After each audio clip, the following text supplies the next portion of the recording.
इरशाद जागीरानी Sun TV जो office पहुची वियो आहे।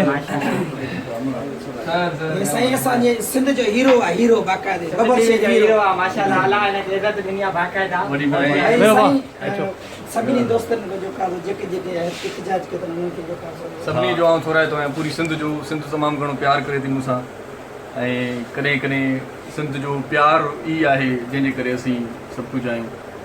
ऐं मामिलो छा आहे उहो कुझु ॾींहंनि खां पोइ मां ॿुधाईंदुसि सभिनी खे चकर छा आहे। अल्लाह अल्लाह साईं तव्हां ख़ुशि रखे बसि तव्हां खेल सिंध जी ख़िदमत पोइ बि कंदा रहंदा। Thank U. मां चवंदुसि सिंध लाइ ताड़ी थी वञे हिकिड़ी।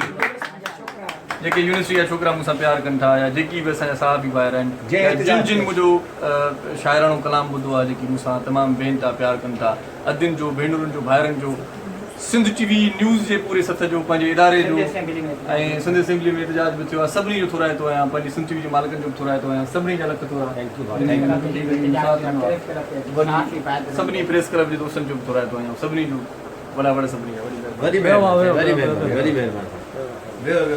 नाज़रीन ख़ैर ख़ैरियत थी वई आहे।